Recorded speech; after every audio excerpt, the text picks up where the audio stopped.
प्रहलाद कहने लगे गुरुजी क्यों मार रहे हो? तुझे पता नहीं जिसका तू नाम ले रहा है वो तेरे परिवार का दुश्मन है, तेरे चाचा का वध किया है। गुरु ने प्रहलाद की कलाई पकड़ी, खींचते हुए लाए हिरण्यकश्यप के सामने खड़ा कर दिया। महाराज ये तुम्हारा लड़का जो है तुम्हारे दुश्मन का नाम लेता है। एक तमाचा हिरण्यकश्यप ने भी दे दिया। प्रहलाद को पकड़ा, रानी कयादू के सामने ले जाके खड़ा कर दिया।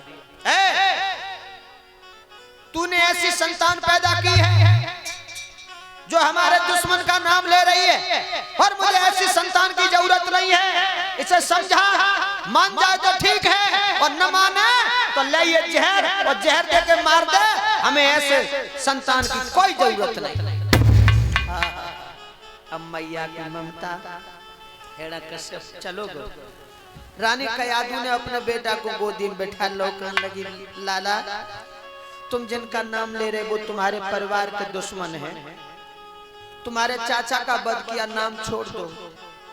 न तुम्हारे पिता तुम्हें छोड़ेंगे नहीं। प्रहलाद कहने लगे मैया जिस तरीका से मेरा बाप घमंडी है, मेरा बाप भगवान बन रहा, मेरा बाप भगवान नहीं है। भगवान तो कोई और है। मैं उनका नाम नहीं छोड़ूंगा। मुझे मरना कबूल है लेकिन दीनानाथ का नाम छोड़ना कबूल नहीं।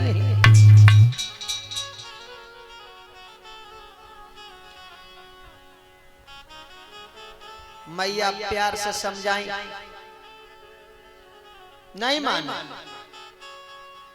कहा अगर नहीं मानेगा तो ले, तेरे बाप ने ये हलाहल किस दिया है। प्रहलाद ने हंस करके वो जहर का ग्लास हाथ में ले लिया। प्रहलाद थोड़े डरे, जहर है पी लेंगे मर जाए। तब तक भगवान की तस्वीर उस ग्लास में दिखाई दी। प्रहलाद समझ गए मेरे दीनानाथ मेरी मदद करेंगे। हंस करके जहर का पान कर लिया प्रहलाद ने। भगवान के भक्त का लोगों कुछ नहीं बिगड़ा, और याद रखना भगवान के भक्त का कभी कोई कुछ बिगाड़ नहीं सकता। आंधियां आएंगी, तूफान आएंगे, चट्टानों से टकराना पड़ेगा, लेकिन अंत में भगवान के भक्त की विजय हो जाएगी। जहर पी लिया, प्रहलाद नहीं मरे।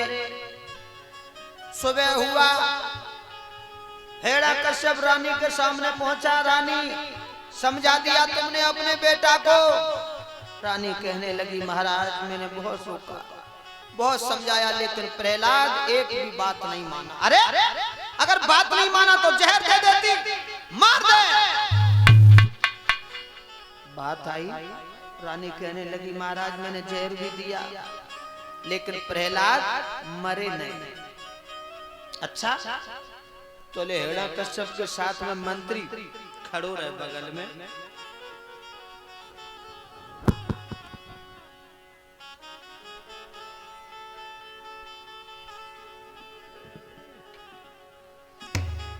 मंत्री ये रानी सही कह रही है, ये झूठ कह रही है। क्यों क्यों महाराज ये बताइए, ऐसी माँ कौन सी होगी जो अपने जीते अपने पुत्र को जहर दे दे। महाराज ये रानी जहर नहीं दिया, ये है ना ये शरबत है, शरबत दिया है। शरबत? जी महाराज। तो मंत्री एक काम करो, एक ना दे बताओ इसमें कितना शरबत बचा है? महाराज खैर ज्यादा ना, मात्र 2 ही बूंदे हैं। 2 बूंद हैं? जी महाराज। तो ये 2 बूंद शरबत अपने जीभ पर रख के देखो, अगर शरबत होगा तो मीठा होगा और जहर होगा तो कड़वा होगा। महाराज देखो ऐसा करो, जीभ पे रखो। हमें छुट्टी दे रहे। क्यों? घरे जाने दादी तकलीफ। अरे तू हमारा वफादार मंत्री है। हाँ है तो महाराज वफादार। तो फिर बता रानी ने मेरे साथ में कोई धोखा तो नहीं किया? महाराज हाँ 2 ही बूंदे। तो 2 बूंद है तो जीप पे रख ले। महाराज हाँ ऐसो करो, इन्हें पिवाई दो, इन्हें पिवाई दो। हम इन पर विश्वास नहीं करते। तो हमें भी बनेगा महाराज। हाँ तू हमारा वफादार मंत्री है, सबसे पुराना। महाराज 2 ही बूंदे हैं। हाँ तो 2 बूंद पी जा। ऐसो करो तो महाराज, बाली बच्चा हमारे छोटे छोटे, ऐसो करो महाराज, 2 ही बूंदे हैं। कहना क्या चाहता है? हम ये कहना चाहते हैं महाराज, जब में 2 बूंदे, एक तुम पी लो, एक हम पी ले, मजे तो एक ही हो रही तो उठ जाइए। कह रे कब भांग भांग खा के आया? नहीं महाराज, भांग ना खाइए। तो फिर तो महाराज 2 ही बूंदे हैं। जीप पे रख और बता। हमें भी बनेगा। अभी ज्यादा बात करने का वक्त नहीं है हमारे पास। पी ले। हाँ क्या हुआ? राजा ने ज्यों ही नौकर पर और जहर का प्याला डुबाया है, और त्यों ही बेचारा बिना कहे सीधा सुरलोक सिधाया है।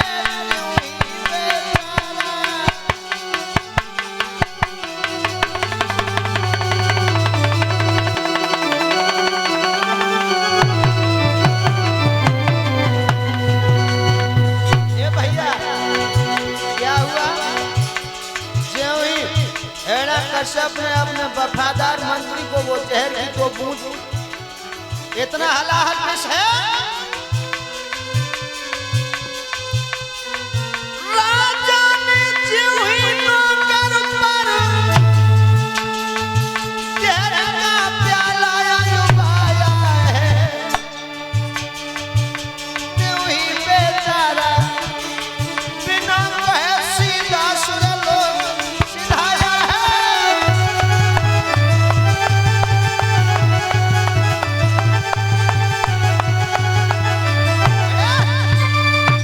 अब तो मंत्री भी मर गया, और जब मंत्री मर गया अब तो हेड़ा कश्यप को और ज्यादा क्रोध बढ़ा। इस प्रहलाद के चक्कर में हमारा मंत्री चला गया। प्रहलाद को पकड़ा, ऊंचे पहाड़ों से ले जाकर के फेंक दिया, लेकिन पहाड़ धूल बन गए। भगवान के भक्त का कुछ नहीं बिगड़ा। जहरीले काले नागों के आगे प्रहलाद को फेंक दिया। प्रहलाद की सुंदर मूर्ति को देख के जहरीले नागों ने हमला नहीं किया, प्रहलाद बच गए। कितनी यातनाएं दी गई भगवान के भक्त को। प्रहलाद को हाथी के आगे डाल दिया, हाथी ने भी कुछ प्रहलाद का बिगाड़ नहीं पाया।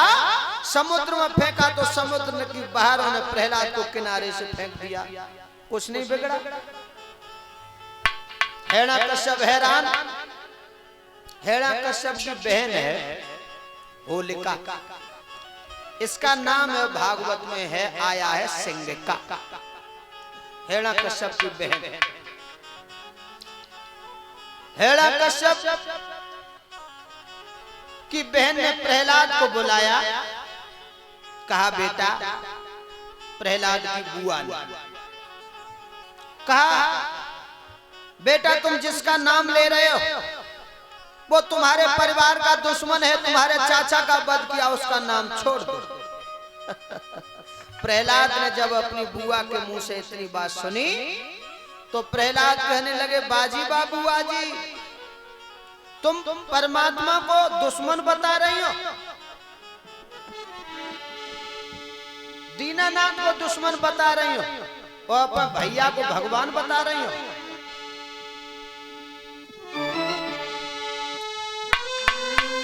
कि उस प्रभु को बुरा बता रही है और जो दुनिया को रखवारो है, अपने भैया दुश्मन ना कह रही, जन खसम तुम्हारो मारो है।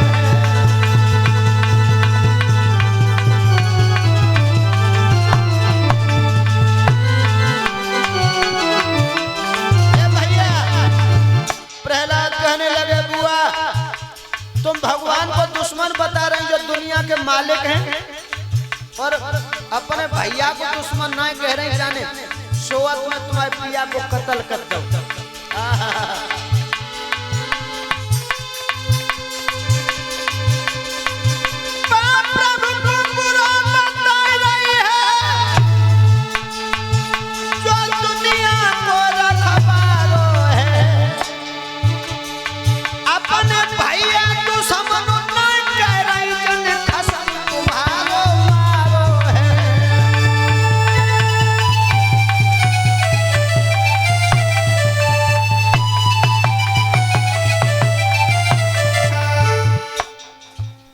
भगवान को दुश्मन कह रही हो, अपने भैया को दुश्मन नहीं कह रही जाने तुम्हारे पति को मार करके तुम्हारे सिंदूर को उजाड़ दिया।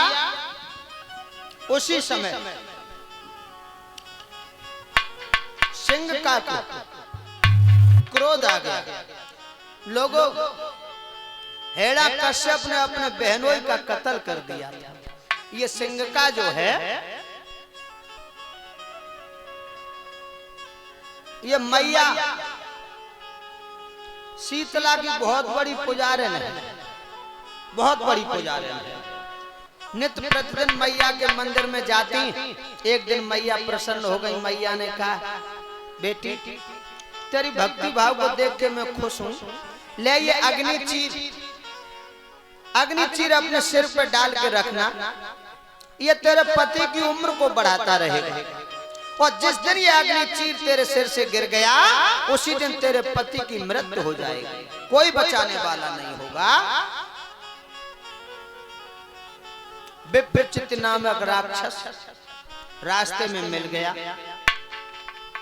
ये सिंह का इतनी सुंदर है, उसके बदन को देख के कहने लगा है कहां जा रही है, मैं तेरे साथ में शादी करूंगा। सिंह का कहने लगी तू मेरे साथ शादी नहीं कर सकता क्योंकि मेरा भैया एरिच का राजा है और तू मेरे साथ अगर शादी करना चाहता है तो सबसे पहले तुझे मेरे भैया से लड़ना पड़ेगा। उसने कहा बोला अपने भैया को। हेड़ा कश्यप आ गया, युद्ध हुआ। हेड़ा कश्यप को युद्ध में पराजित करने के बाद सिंह का के साथ में शादी की और विप्रचित नामक राक्षस सिंह का को ले जा करके अपने धाम के लिए चला गया। अब हेड़ा कश्यप मन ही मन में सोच रहे हो दीनानाथ, मन ही मन में सोच रहा कि मुझे युद्ध में हरा करके मेरी बहन को ले जाने वाले मैं तुझे सुख की नींद नहीं सोने दूंगा। और हम जैसे बहादुर को युद्ध में हरा दिया, अफवाह हो गई। हेड़ा कश्यप कह रहा है कि हम तुझे सुख की नींद नहीं सोने देंगे और मन ही मन में सोच रहे हो मेरी बहन को ले गया है, आनंद में रंगरनिया मना रहा है। क्या सोच रहा कि सिंह का अरे पति संग सोबत होएगी धर के सिराने बहिया। होलिका पति संग सोबत होएगी धर के सिराने बहिया।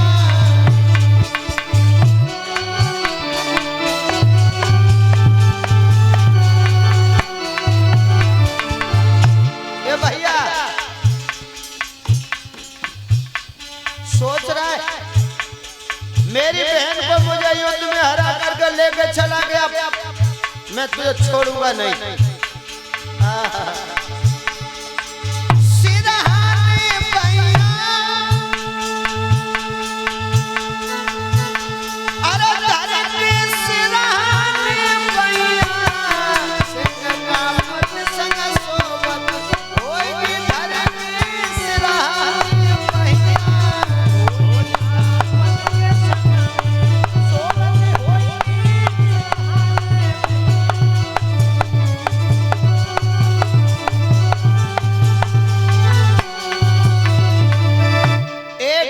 बात है मेरे प्यारे भक्तों, सिंह का और उसके पति ये दोनों सुख की नींद हम सो रहे थे, सुख की नींद सो रहे थे। सिंह का को जो अग्नि चीर दिया था उसे संभालने का उसे ध्यान नहीं रहा, वो अग्नि चीर सिर से जमीन पे गिर गया।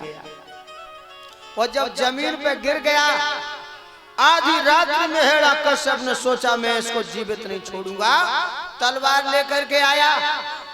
बहन और बहनोई सो रहे थे, अपने बहनोई के गर्दन में तलवार मार करके सर काट दिया, खत्म कर दिया। अपनी बहन की कलाई पकड़ के राजधानी एरिच के लिए हिरण्यकश्यप आ जाता है। माताओं बहनों, अग्नि चीर में बहुत बड़ी शक्ति है। अगर ये चीर सिर से न गिरता तो सिंह का के पति को मारने की कोई शक्ति नहीं थी हिरण्यकश्यप। अब हमारी माताएं बहनें सोचती होंगी कि अग्नि चीर सिंह का के ही पास में था, मेरे पास नहीं है। तो लज्जा का चीर हर मां बहन के पास में है, हर मां बहन के पास। और आजकल हम देख रहे भैया, नंदपुर के नौजवानों बुजुर्ग शादी हो, बुरारे भी मोटरसाइकिल लेके आ जाते, मोटरसाइकिल पे बैठा रही, हाँ गांव पार ना हो पाती तो मोटरसाइकिल इतनी तेज हो जाती है कि जो लज्जा को शीतला चीर है वो 1 किलोमीटर में उड़द चलो जाता है।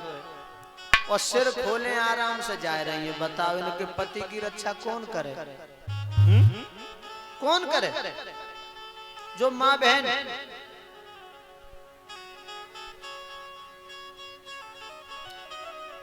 अपने सिर को खोल के रखती हैं, उनके पति की उम्र कम होती है। आज से मेरी बात अगर मानो, भगवान की कथा में आई हो, तो आज से अपने सिर को खोल करके मत रखना, क्योंकि सिर खोल करके रखोगे तो पति की उम्र घटती है।